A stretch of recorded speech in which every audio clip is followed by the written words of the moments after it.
So should I clap? That's not going to help.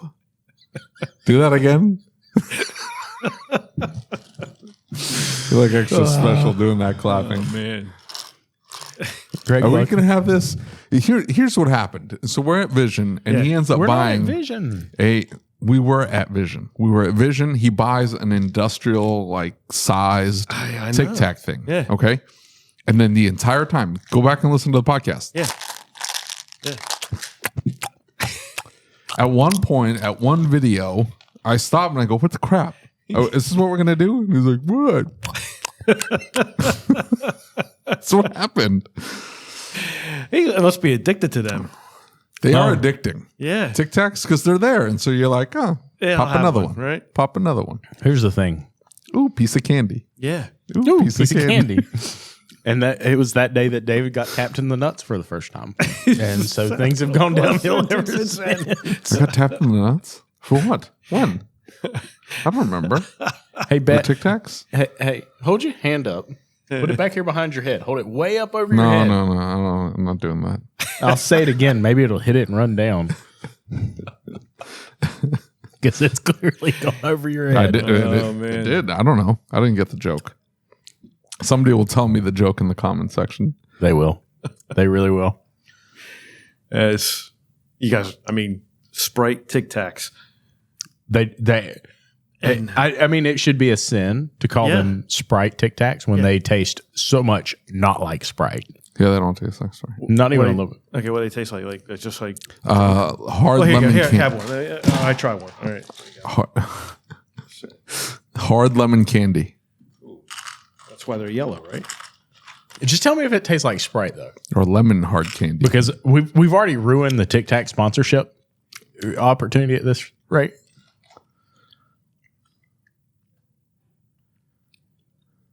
I don't know. Maybe a little, but it's really intense. Definitely Yeah. more lemon than lime. Yeah. Yeah, a little intense. It doesn't have the Sprite. What's missing the fizz? Maybe what it that's is. it. It's not carbonated. It's not carbonated. Right? No, I mean, that I don't know. That might be it. I don't know. It needs to be a less intense flavor. It needs to be lighter. It is intense. People have been saying that about you for a long time, and it's not changed. Less anything intense at all. flavor. Yeah. I'm an intense flavor. You're pretty intense. I don't know that flavor has anything to do with it, but That's a fact. Buckley. I don't even know what you're saying. We have a lot of Buckleys that hang around us, so we gotta. You do? Yeah. Really? We have Buckleys for days. You kidding me? You guys all related? Hell if I know. Their hair is close to the same color. It is. No, he's got more color than Jeff does. Oh, don't. Yeah.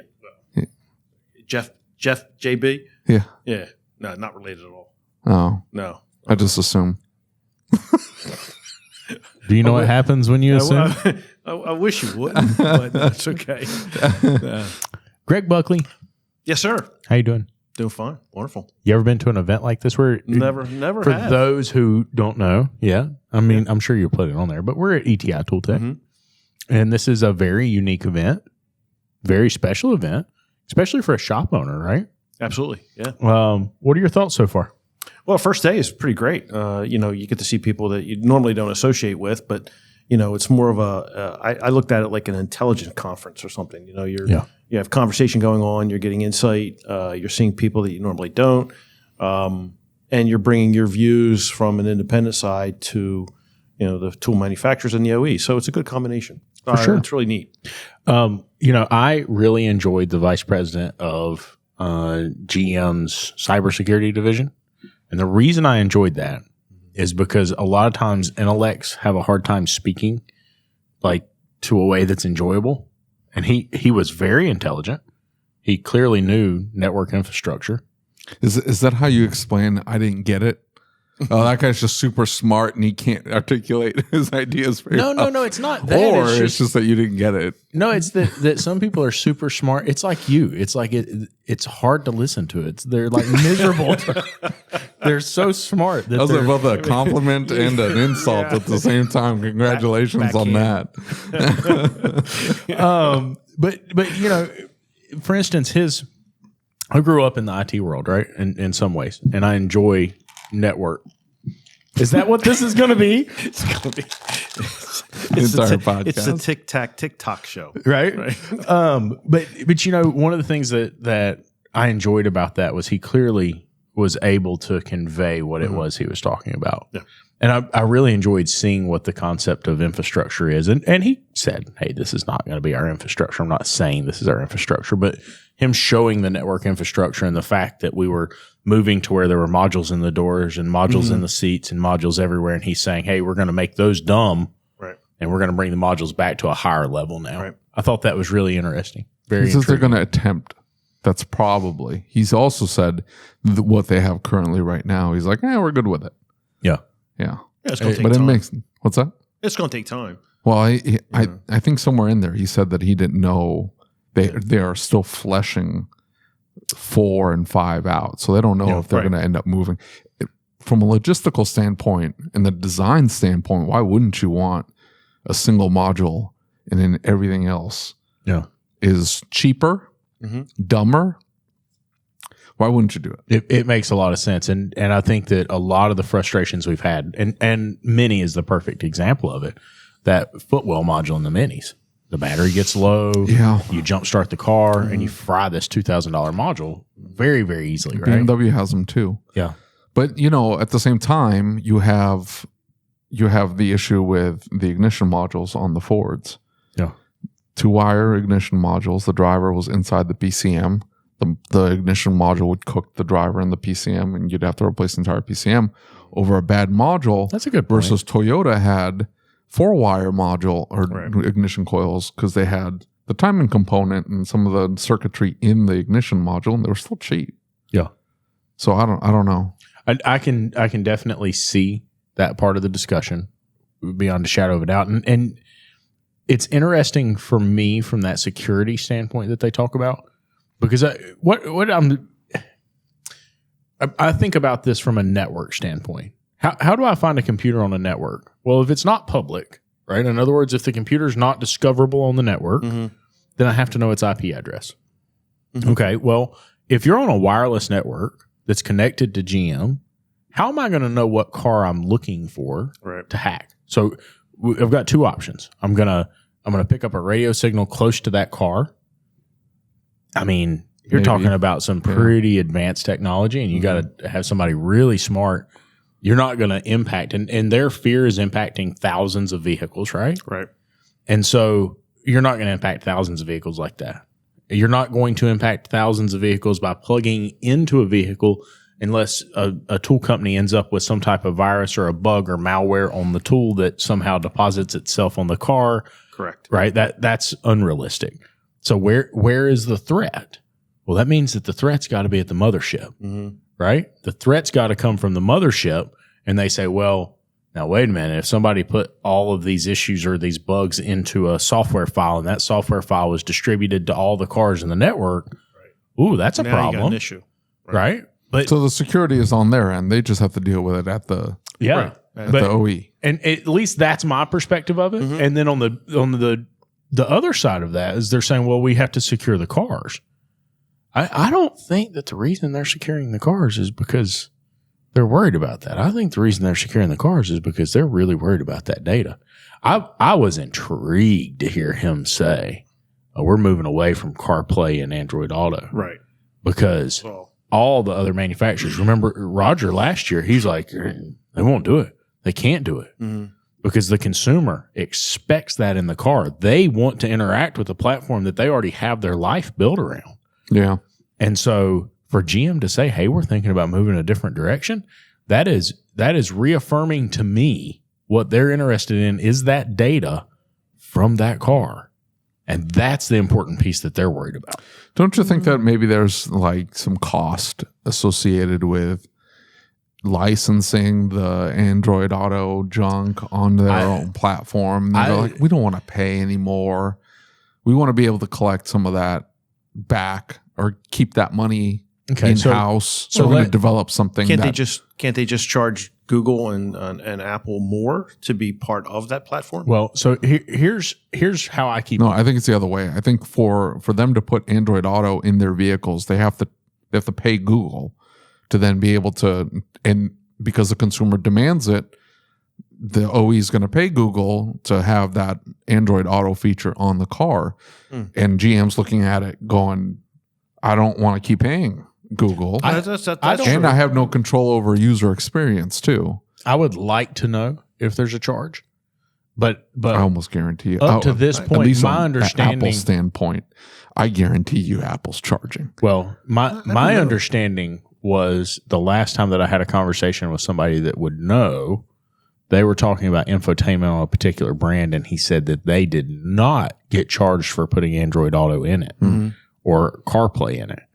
But that what that meant is they were giving access to the primary focus of control of that automobile to somebody else. And so all the data collection, all of that information, they've not had that data before. Dude said that they were isolating the infotainment system heavily from the rest of the car. So what's it collecting? It can't be collecting anything. Right, but it is collecting, but what it's collecting data. User data. Yeah, if I look at Apple's infrastructure and being iOS centric myself, I'm not wearing it now, but we all knew there was something wrong with you. I wanted to be, kind of like out of the loop. I think my phone, but with the watch is your health meter. Yeah. And Apple's already professed that it's going to be a health organization. That's where your data is going to go. So, I have my workouts, I have this, I have that. I'm now in the car, I drive X amount of miles, and all of these metrics will be brought into your personal health situation. And see, that's what I think that they want. That's what they want. I mean, that's the data that the manufacturer is looking for. Yeah. But what would they do with health? Well, I mean, they can sell you all sorts of. They feed that into big pharma, and they go, "Hey, that's true. He needs a new pill. Ooh, he does need a new pill." There was discussion just the other day about data that somehow an auto insurance company came up with, and everybody was like, "Where did they get that? And how did they get that? And why are they using it the way they're using it?" And it was talking about the speed that people were driving and the way that they were driving, how aggressive they were braking, and all of these different aspects. And they started changing people's insurance rates. And so legislators went back and said, now, wait a minute. Right. Like, you're not supposed to have that data. They have to consent to give you that data. But you're saying that the number of people who consented to give you that data is this, but you have a lot more data than that. Where did that data come from? And the insurance companies say, I don't know. Right? Yeah. At the same time, though, they can extrapolate and go, "Hey, we have 17 Subaru WRX owners that have consented, and they show high rates of speed, this, that, and the other." So we can extrapolate that out and say, if you're between this age, male, driving a WRX of this, kind, we're going to charge you higher because we've seen the driving habits. You're a higher risk than a Toyota Corolla driver. But let's say that so I'm going to go back to the example of health. So again, if I am Apple and if I am an Apple client and I'm wearing the devices necessary to measure my physical health, and my heart rate is checked consistently with the device, and I'm driving 75 miles an hour, or I'm driving 30 miles an hour, or I'm in rush hour, speed to heart rate, is there elevation? I can really report my findings and measurements to my doctor, my primary.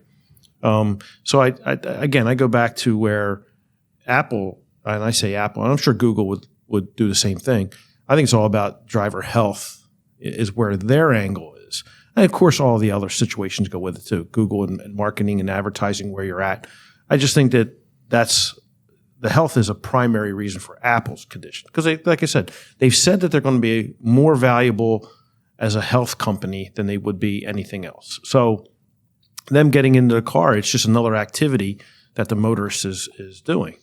And, I think that data runs our world. Mm-hmm. And I think that what everybody wants is data. And at every corner, we're looking at ways to make marketing more efficient. Now, I was just at a conference a couple of days ago.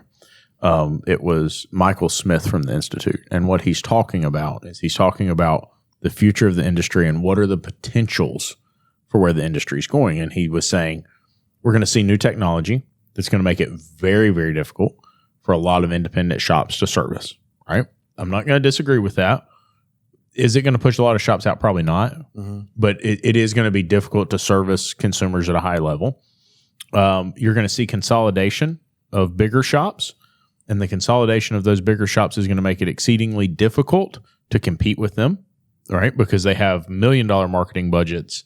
It's a whole different ballgame to market against somebody like that, and they're looking in metro areas. So, and then he just goes down the list of the control of the car company. And now Michael's perspective was this, as he said, you've got Google and Apple, you have the car company, and then you have your Ubers and your subscription services. I got in this Jaguar. I was telling David this. I got in this Jaguar. I'm in the airport. The car's like super hot when I get in it. I start the car, and it pops up, and it asks me if I want to turn on the AC seats. Like, it's got a dial that you adjust the temperature and the fan and everything else. And it's got a picture of a seat, and it says something about seat on the dial. So I pushed it, and I turned it to the cold section, and it says, would you like to subscribe to cooled seats? And I'm like, do what? Right? And like, I've tried to get back to the menu to find it to show it to him, but like and so you have the car company, but you also have Uber and you have corporate entities who are really interested in a subscription model, because the modern automotive driver or automobile consumer is not what it was 10 years ago, 15 years ago. We've got more kids that are 20 years old than we ever have before who have never even thought about getting their license. Right. And so that creates a dilemma for the car company, according to what Michael says. He says, so you've got Uber and you've got these B2C organizations, and they're looking at creating a model where they're the ones buying the cars, not the average consumer. Now, in a rural area like mine, that's not going to happen. Right. It's just not. You don't, dude. You can't even get an Uber in my hometown. You can sign up, but they won't show up. You can ask them. But so his point is they are most interested in the data for marketing purposes, really deep dive marketing. And if you think about the way that Apple and Android can market to you and find things about you and touch that perfect spot to make you buy something, and then you put that in auto repair, could you compete with that? Could your marketing be as effective as? I tend to think that there are solutions out there that maybe they're not existing yet, but they're probably not far away. With the help of AI or grabbing these metrics, let's say that we have a company that brings all of this information to us so that we really know the client when they walk in. We profile them. And I'm going way out here, but with everything that we can collect from them, from driving habits, seat position, mirror position, all of those things. So when they walk in, Mrs. Smith, we can tell that you're not positioned right. Let's help you out here. By the way, you do have a little bit of anxiety driving in this route. We're different than what we are today, right? So let's take that in consideration here, and we become more of a consulting type situation for the motorist. Yeah, more of an advocate. More right, and so we can see that. We know their habits. We know more about them than we would ever know before. And so, is that the data that we should be concerned with as well? That we have access to that as well? That's a profile, and that consumer should have their rights. I mean, we should be able, if they're giving it to somebody or allowing it to be taken from them, or whatever the case might be, should we have access to that as well? So, my car, my data, right? Yeah. The campaign, but it's your personal data. It's your habits. It's your. Well, my question is, does anybody know what the data is? Right, because when that lobbying was happening, and they were hoping to pass a bill about my car, my data, it was completely outside of R2R. What were they talking about? They're saying, oh, they're going to give all your data. They're going to give all your data. They're going to give all your data. What's the data? Yeah. What information are they giving? And is it the car company collecting it? Is it the cell phone company? It's probably a share of everybody. I mean, you're using everybody's platform to get a message or a result captured, right? So Michael Smith, and like I said, he's with the Institute, right? In this class, what he paints this picture of is he paints this picture that over the next 15 years, the Ubers of the world want General Motors to be a B2B. They want to be the ones buying the cars from General Motors.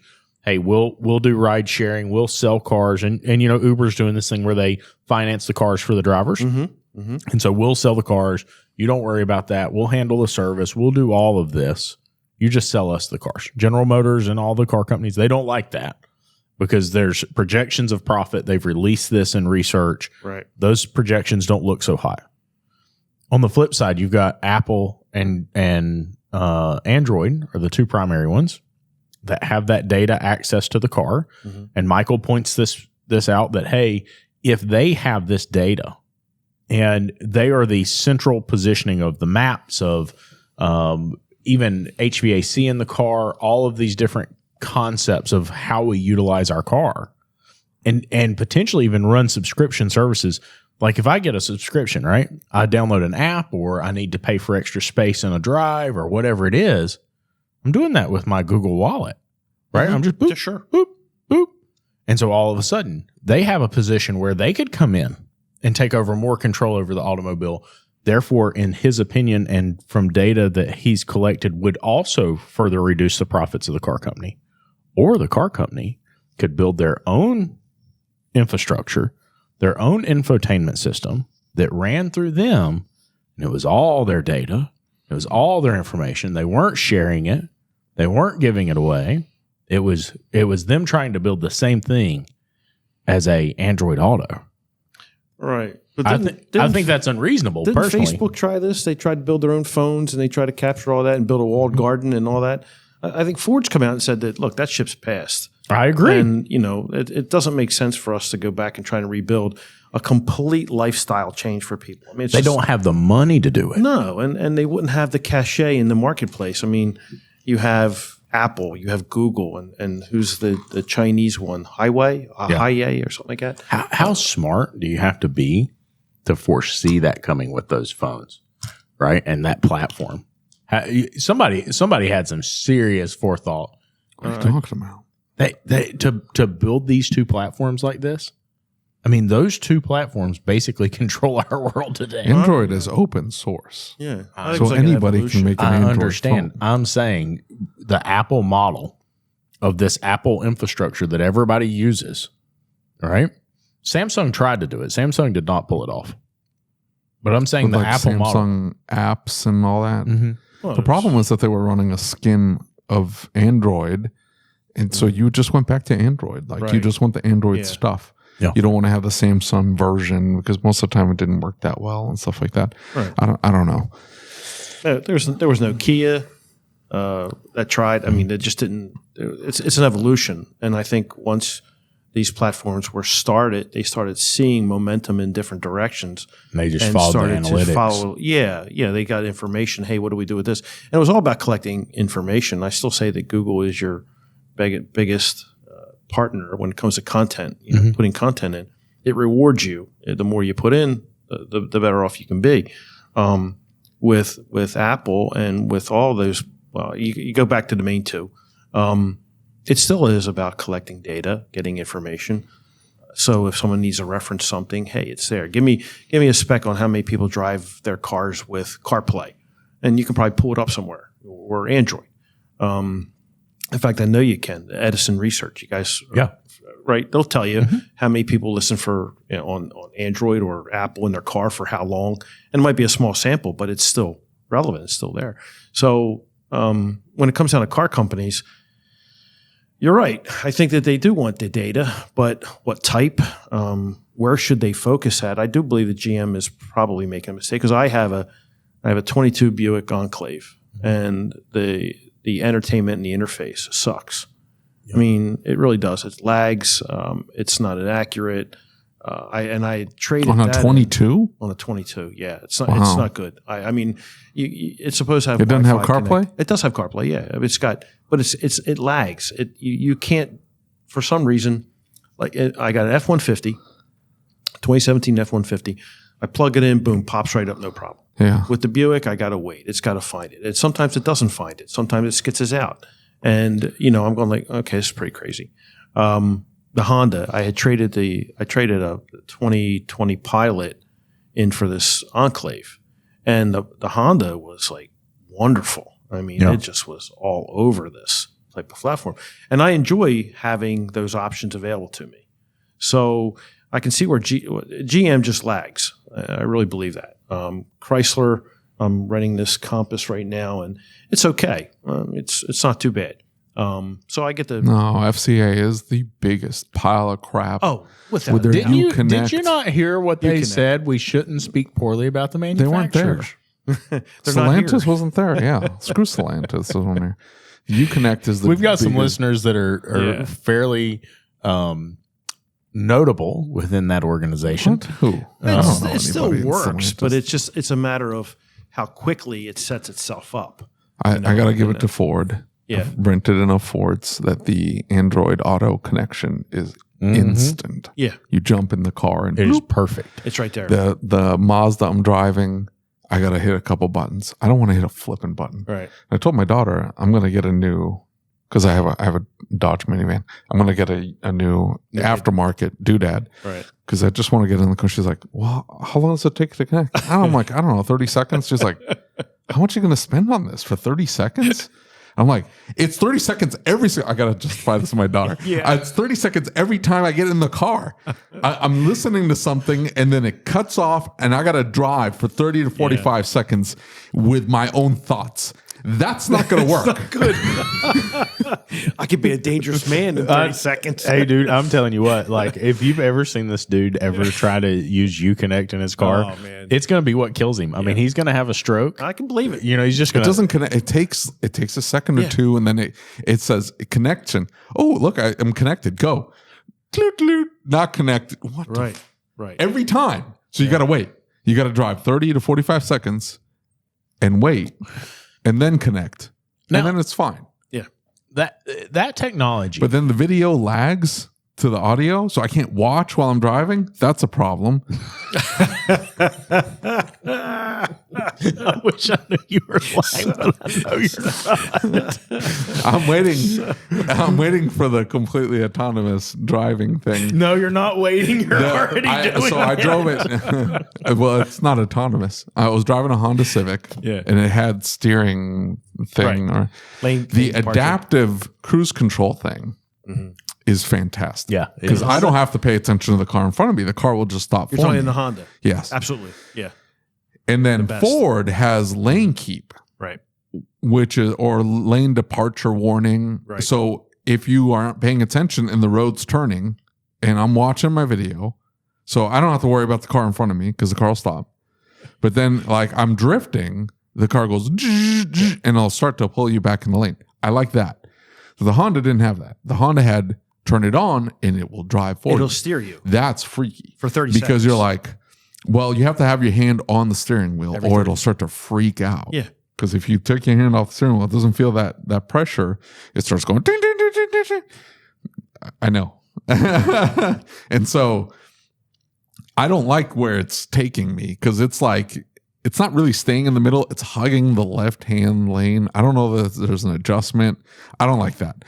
I want to be told if I'm staying, I'm coming out of the lane, and I want it to stop if the person in front of me is stopped, and that's it.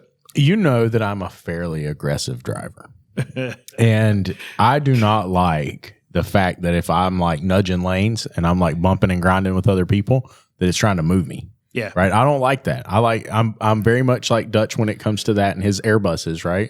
I don't want any fly-by-wire. Give me wires to the back of the plane. I don't care. And these new cars, man, I don't like the way they feel when they start pushing me like that. Well, you got to hit your turn signal. Yeah. Well, look. That's what it is. No, I mean, I'm not. Come on, man. No, dude, I don't use those either. I'm busy paying attention to if I have enough millimeters between me and the car beside me to go through there. Just take a little tap, and just tap it up a little bit. That's all you got to do. Is that true, David? You just give it a little touch. A little touch, a little up down. You got to tap it up. I use my turn signals sometimes. It'll stop. Sometimes. You guys, man. I'm not paying attention to the road, so it doesn't matter. I don't even know what's going on. If I'm turning lanes, it's because I missed the turn. The road's turning, and I missed it entirely. I'm like, oh, I'm in this lane now. I don't know how many times I've looked up and gone, how far did I just go? I'm not kidding. Before you realize you missed a turn? No. Before I realize that I have not been paying attention to the road at all. Oh my God. I will look up and I'll go, I think it's been a mile or two. I get a little freaked out because then I'm like, I should pay attention to the road. Yeah. I'll be in traffic. It's so mindless. The drive from my kid's school to the shop. Right. I've done it so many times. Yeah. I'm not even thinking. I'm just like, I'm looking down and I'm like, you look down on your phone. How the hell did I? I'm looking at my phone and I'm flipping through the phone and I look up and I'm like, how did I get to the shop? This is going to be a worse crash than the Patriots losing and you slamming in the car. I have hit cars. Now all we got here is you are the defensive driver trainer, right? In your area? No. Okay, they don't want me to do that. That'd be a terrible idea. Sure. Now I get the same feeling you do when I drive from shop to shop. Yeah, I don't know. I'm blind, like just going up. How often are you going from one shop to the other?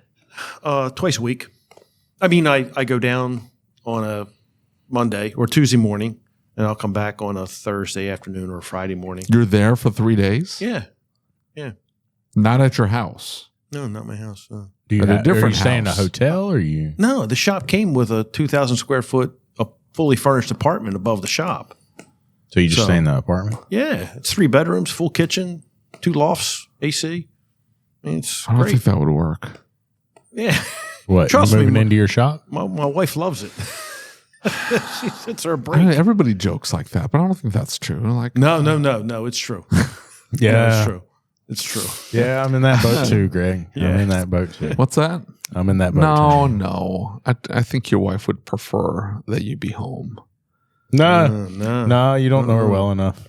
Really? Yeah, she would much rather me be I could here. bring her down here right now, and she would tell you exactly what I just said. And it's not out of hate. It's just that I think mine probably is. I think you think so? Yeah, I think mine I can understand him. I don't know you well enough, but he's obnoxious. So you can only get him in spurts. Look, and then you're like, oh, too much Lucas. I gotta go. My wife and Karen. Yeah, I can see that. Last night at the reception, my wife and we made friends with Karen Kane from Shop Owners Magazine, Babcock's. Right, and we're talking, and all of a sudden it goes into, well, yeah, my husband goes on these trips, and I love it when he goes away. And of course, my wife starts chiming in. Oh my gosh, I tell him all the time, don't worry, I'll be okay. You go and do what your thing. And it goes, it's a woman thing. They just want to be by themselves. And I'm like, okay, all right, well, so do guys, but different reasons. But no, it's really. I leave my wife alone. She leaves me alone. Like, I mean, we hang out, but like, look, I enjoy coming back home on a Friday, having my bourbon and some pizza and relaxing and all that. And then during the week, I'm down there and I get busy and get things done. And for me, it's a different lifestyle than up in Wilmington. So. What does the typical day for a Buckley look like in the shop? Let's talk. We're assuming all the Buckleys are the same, by the way. Jeff Buckley, Greg Buckley, all the. What are you even saying? You mean the Buckley? What we're trying to get to is that you probably don't need to go at all ever. No, I mean I'm just asking, like what what my day's like. Yeah, that's kind of what I was. Okay, because you're not working on cars. No, when you're not selling work. No, I'm managing now. I mean, it's just where the evolution has taken me. So, Hey, do you see this button right here? What does managing entail? Hey. What does it's very important. I need to ask you this. You see this? Is that the music? Well, it is right now. But Should what I was retire thinking, the music. The music is no. What I was going to do is I was going to put the interrupting cow on this one. So every time you interrupt, I'm going to do the interrupting. I interrupt you. Well, I know.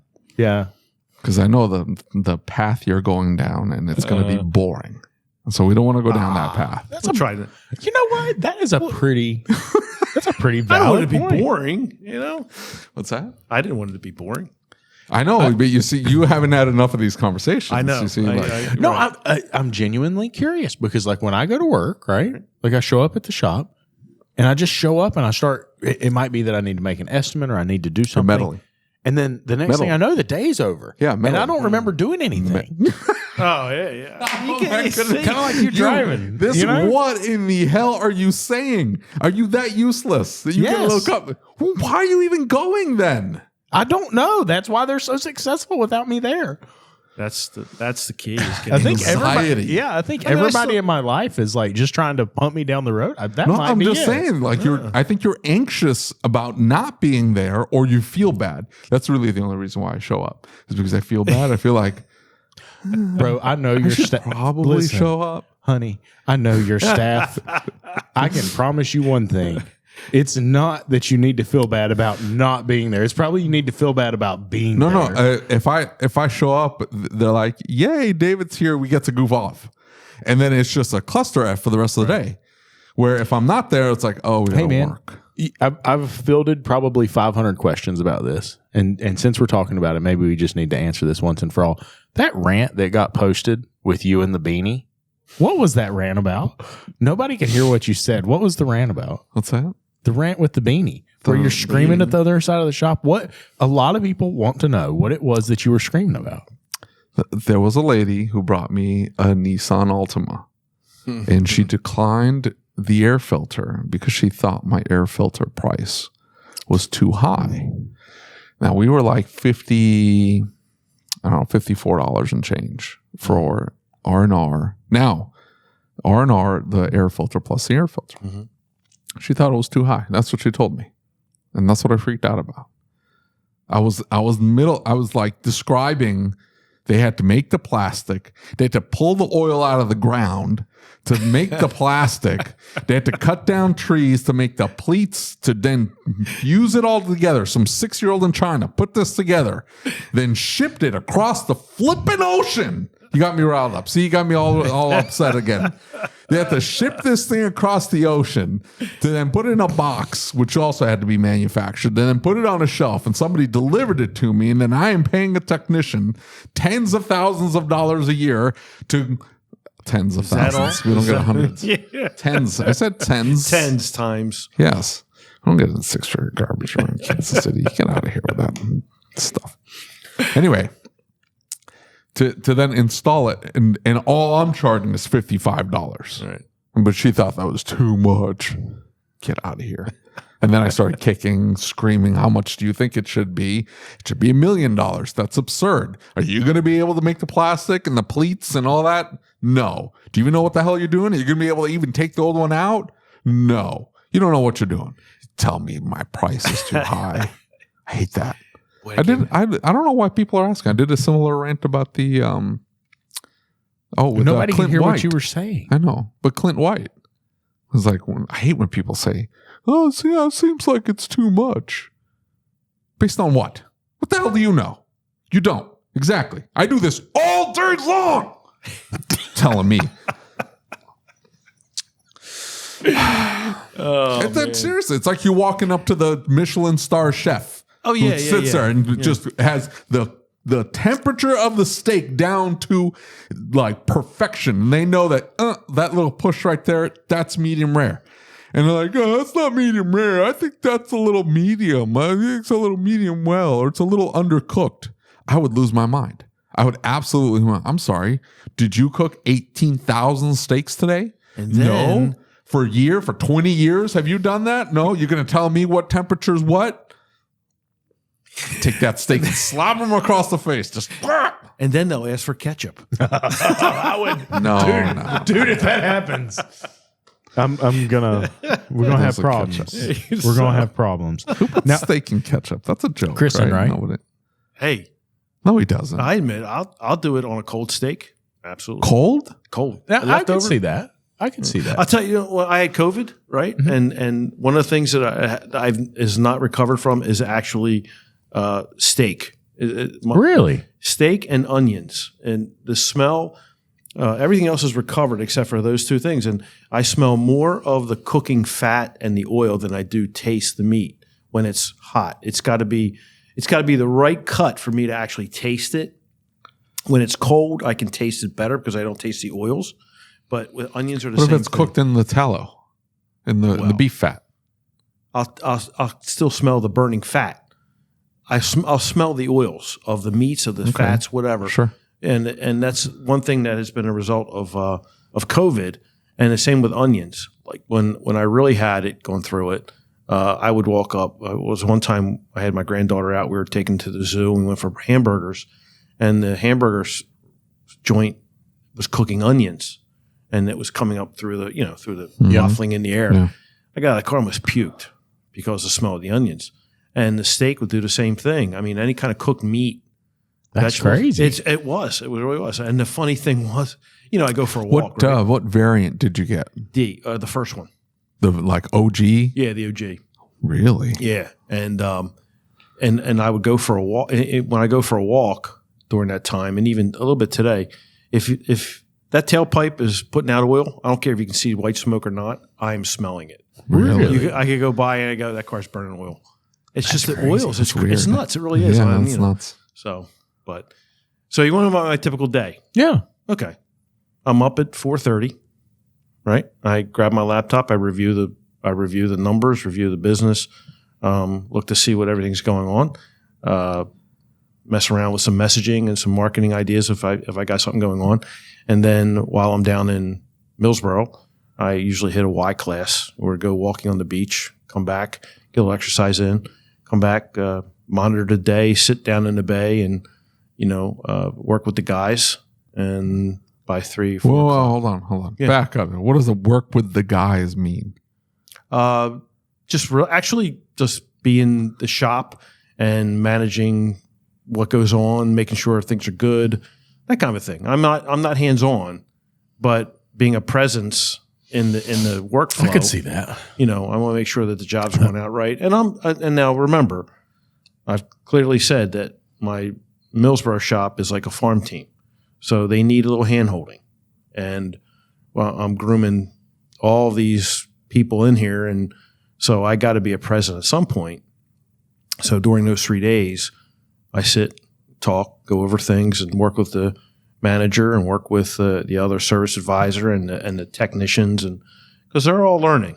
And so I want that to be right. And you have a manager there, though? I just hired, I just took on a gentleman from he's a 20-year vet, moved up from AutoNation. He was with that organization for a while. And he moved up from Florida. And he came in and he did not want to work for the dealers. So I interviewed him. I brought him up to Wilmington to interview. He was more than happy. So my son-in-law, and myself, we interviewed him for like a couple hours. Dude's a rock star. Loves he's 61. Is not looking for, he goes, I got about 5 or 6 years. And I go, great. All right, let's see what we can do. So he comes in, completely, like, really, really brings up the shop level, like workflow, management style, all that. And this is something that I don't have experience in. I've never worked for a dealership, so I don't have that high volume type mentality. Now that I see what he's doing and how he's processing, he's a machine. And now the guys are gravitating toward his style. And I'm saying that, all right, how can we adapt this company wide? Yeah. And this is what's going on. So he's definitely the manager. So you're not going down there anymore? No. I enjoy going down. I mean, I got a really great apartment, and I love it. And but you can't be in the shop, though. I can be above the shop, just doing my stuff, just hanging out, or being down on the beach, or I mean, going down there to hang out. But like, if you have a manager in place, that crew's either that manager's crew, or they're your crew. That's true. And you'll walk in there and they'll like, oh, Greg's here. And they'll want to come to you with. You know what? It does happen. It's only, again, because they're new. They're trying to get everything together. And I've let that happen. And I've given them a lot of autonomy, but they know that if I'm there, I'm not there to interfere. Well, the reason why I'm saying that, though, if you have like a technician has a question, that question should not be directed to you at all. You have a manager in place. That's correct. Yep. So you're like, hey, yeah, that's what I do. Yeah. I've just now started to be able to let that go and let him handle those duties. Yeah. You know, and I tell my service advisors, you're not technicians. Let the technicians figure out what's going on with the car. You are there to present the situation to the client. Those kind of little things, just little things. And I remember I have 56 years of being involved, so a lot of these things I have to get rid of myself personally. A lot of they're not bad habits, they're just older habits. And I'm figuring out how to relinquish my presence. But in terms of liking to be there, I love being down there. You know, and why wouldn't I be? I got a beach, I got, you know, a community full of you know, older retirees in a sense. You know, they're not, I mean, I'm 64. They're the same.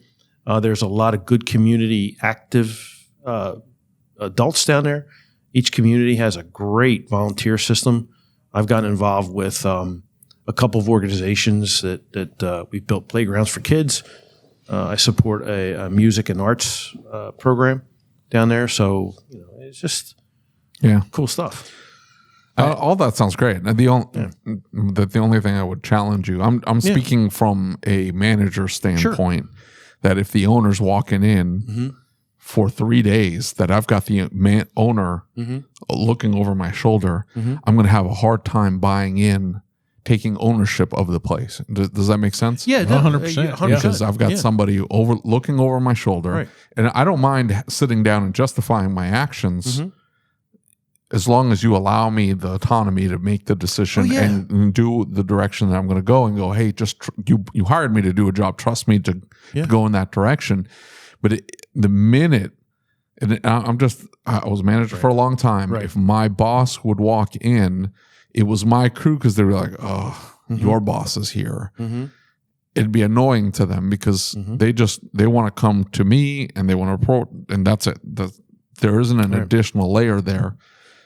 But you coming in and you didn't replace the entire crew, or let that manager come in and replace the entire crew, would you let him do that? Yes. If he's like, hey, I got to clean house. Yeah, he's growing to that. So he's been with me for a month now. Oh, okay. Okay. The other two I had brought in. One guy, my one tech, was originally with me. So yes, I'm in a position where I have to, like I said, remove myself, and I do. And plus, I keep up on the communications between him and I, so that they do have autonomy. They have everything available to them, and I don't interfere. In fact, to be honest with you, we just had an exchange.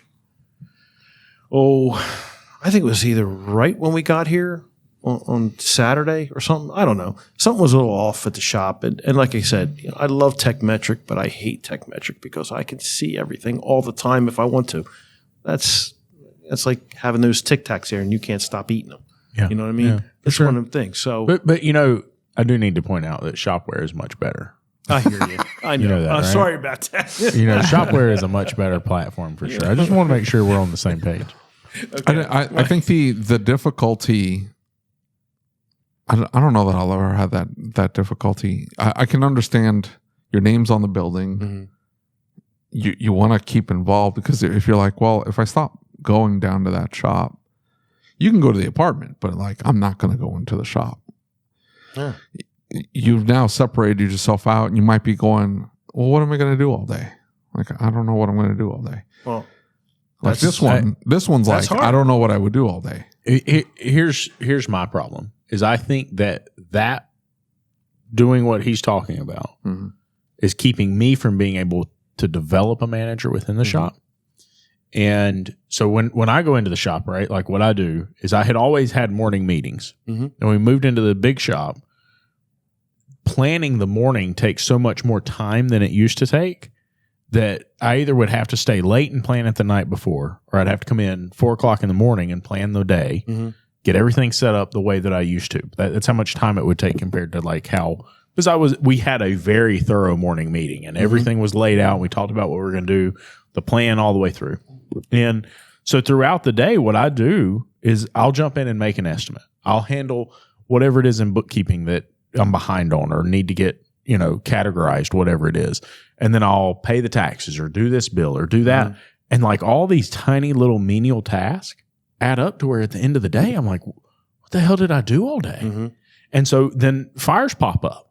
And so the times that I should be letting them put the fires out, I'm jumping in and saying, okay, just do this. Okay, just do that.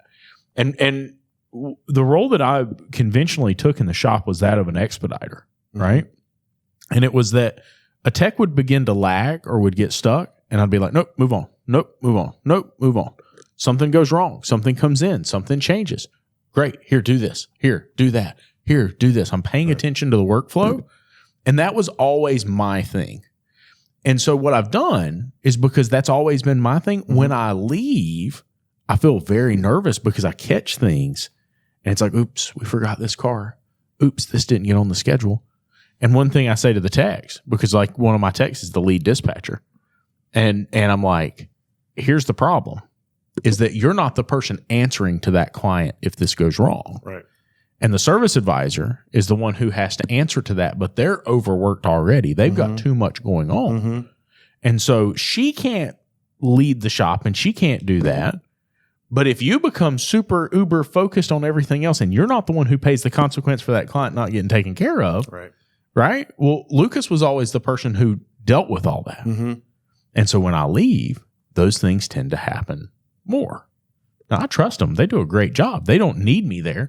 They've performed way better without me there here lately, right? There's zero doubt about that. 100%.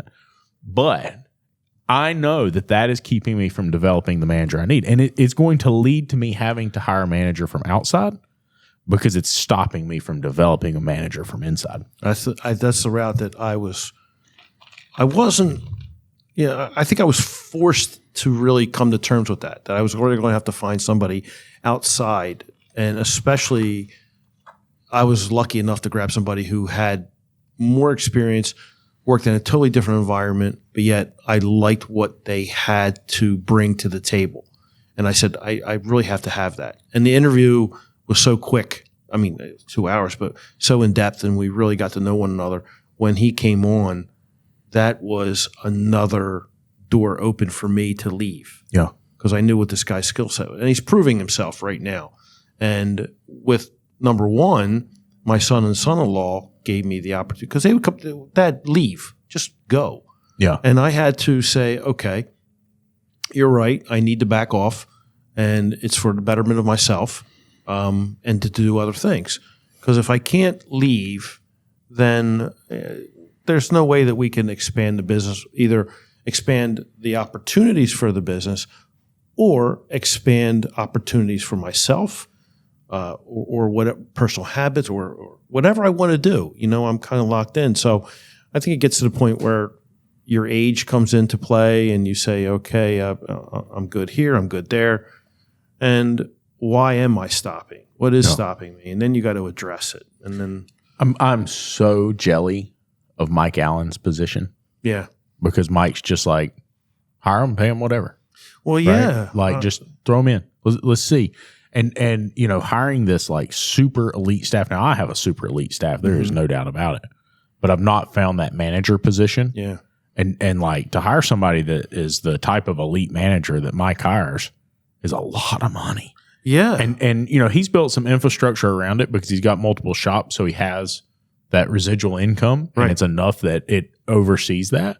And my wife and I have had some hard conversations about, do we want to look at multiple shops, and is that in our cards? And she really is opposed to that.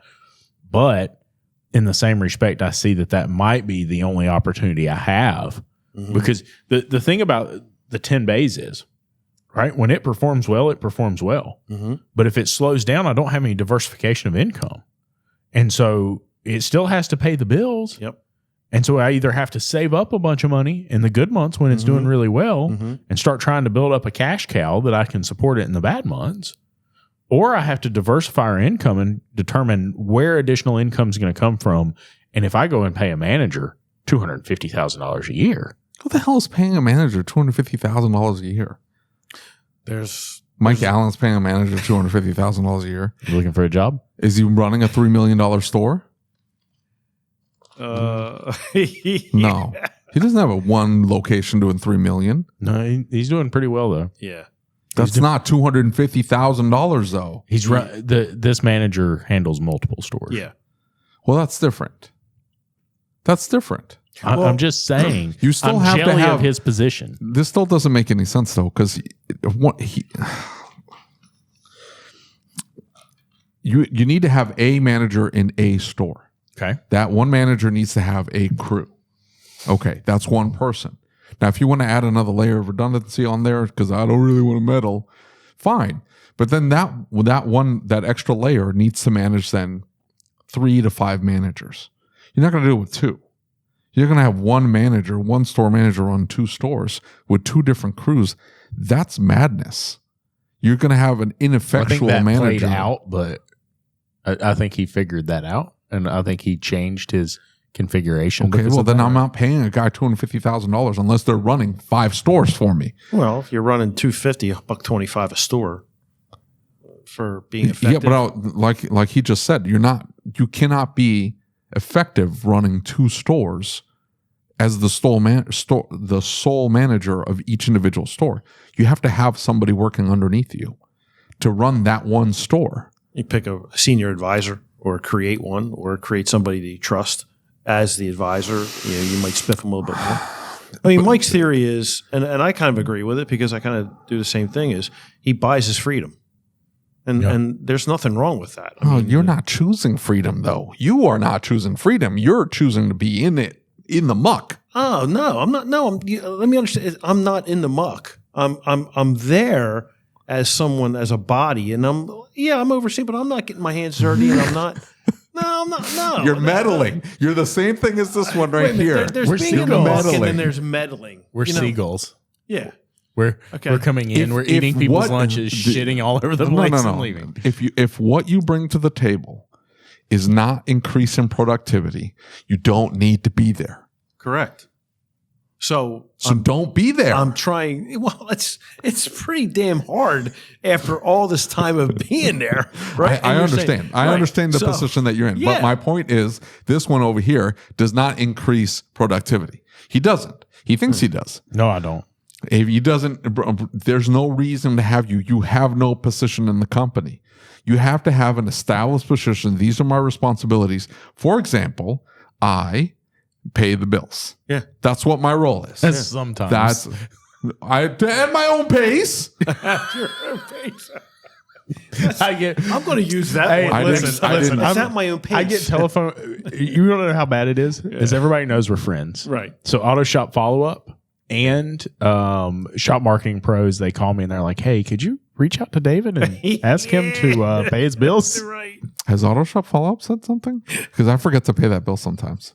Sometimes I look up, it's the 10th, and I'm like, I forgot to pay that. Oh, crap. And then I got to jump in and pay. Not Marketing Pros. They take that. They auto-draft that junk. Yeah. By the way, I'm just talking about your Google ads. Oh, yeah. I didn't pay my Google ads. Well, now they have that auto-draft. By the way, Google will pull that money out of your account at random times during the day. Yep. Random times. Random times. You know what I don't work off? I don't work off random times. I work off in the morning. Yeah. And that's it. And so if in the morning I put money into the Google ad account and there's money in there, I don't have to worry about it. It's when I don't put any money in there, because in the morning I don't see it as a pending transaction. I didn't know that at 4:00 they're like, hey, we're going to hit you now. Boop. Mm-hmm. You know what they didn't pay? The tax people. The tax people didn't get their payment, but Google did. So I'm gonna have to fix that mess when I get home. How do you feel about being a shop owner? it's the real. I hate it.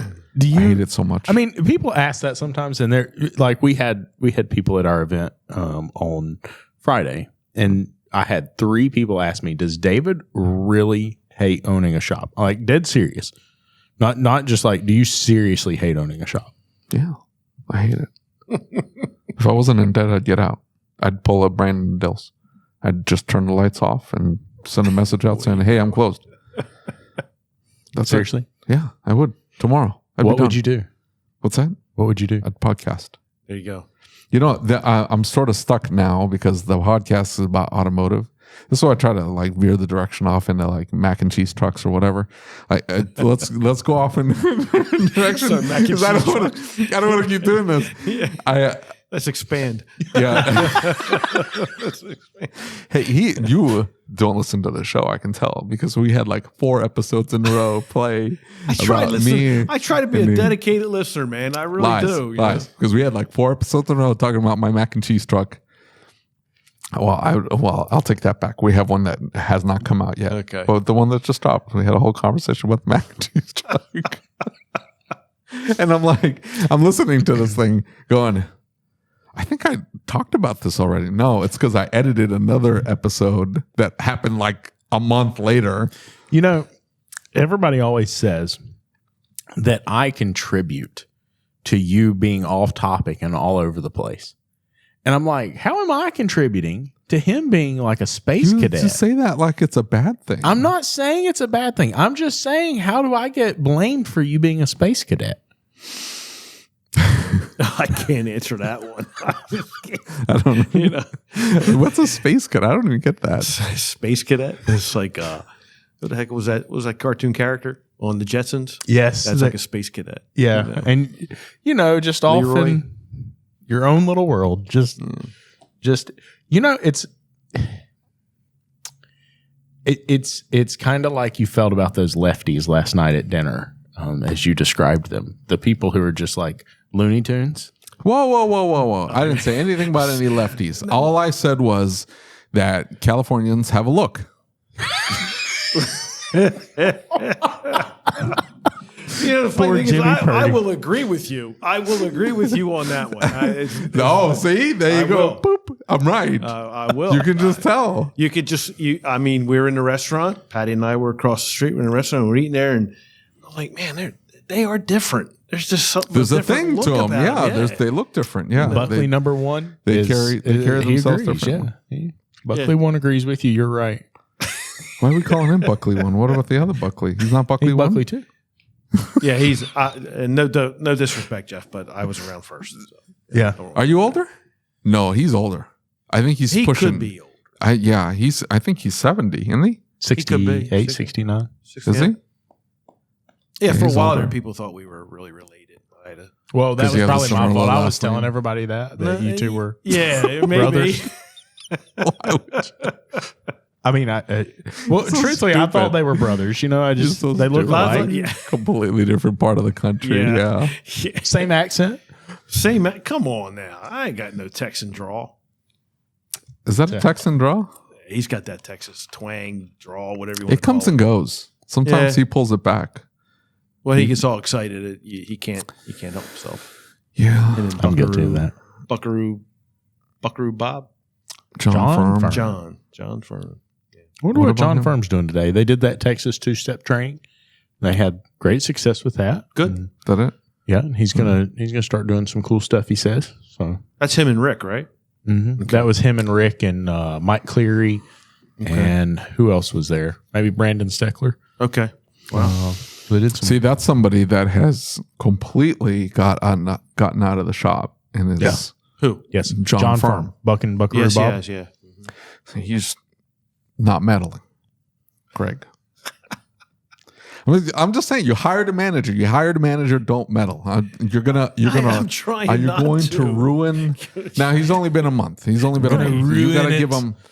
Yeah, you give it 6 months so all of the bad laundry comes out. You know, because all of those, you're in the honeymoon. After 90 days, the honeymoon's over, and then 6 months in, you'll know all the bad habits. You'll know your bad habits, and if that works out, and 6 months later, it's still going well, you got to leave them alone. So I'm just telling you right now, they will. I'm one of the most hands-off guys you'll ever meet. They will do one of two things. He'll either quit or check out mentally, which is definitely not something you want, or he will back off actually doing his job to let you step in and handle things because you want to. That will not happen. No? No. Okay. I mean, I'm pretty much, by the end of this year, I'll be done. Yeah. Mm-hmm. What are you going to do then? Be a third co-host or whatever. Oh, there we go. That would work. You know, Buckley's looking for a co-host. Buckley and Buckley. Buckley and Buckley, the B&B. They could have a morning show. Hey, we tried to give them the morning show idea. How Instead of popular releasing was episodes back to back? I literally had just been playing around with some ideas about a morning show, you know, through Buckley's Drive Safe, Drive Smart, and just, you know, throw some tidbits out. Like you got the auto news. car stuff? Local stuff. Well, just tips now. Don't get me. It's just local stuff going on, you know, that kind of thing. And, you know, I've just been playing around with it. So if it happens, it happens. But you gotta consider audience though, because if you're like, hey, it's only stuff happening in Wilmington, like not enough people are going to listen to it. It wouldn't be for a national broadcast. It would be for a local and for marketing purposes is what it would be. So, for the shop. But it takes a lot to do content. So you guys know that. So does it? You know, does it take a lot, Lucas? Do you just show up? It can be exhausting. I thought you just show up and you know. Say some Southernisms and then bounce out, bro. That's just because you're the intelligent one, and you're the one who has. Now to you're just being condescending. Right. It was cute when you did it earlier. It was I'm just saying you kind of like low key carry the show with your intelligence. I say the bumbly stuff and keep the conversation going because you hate talking, and so like that's why we make such a good team. Why would I be in a podcast if I hate talking? That doesn't make any sense. I can name 25 episodes where you said 3 words. It was boring. It's not even that they're boring. It's not that they're boring. It's not. They're not. No. Is that the topic is boring? It's not the person. It's always the topic. Well, like what do I care about? I don't know. Cars. Cars are dumb. Cars are dumb. The industry is dumb. I hate it. Thank you for being here, Buckley. Yeah, man. Greg Buckley. Yeah. Of Buckley's Auto Care. I've been calling him Buckley since way before. You have been. This has been. I'm just telling you, we're blaming you for everything that has ever come out of Delaware. Sorry. Okay, I'll take it.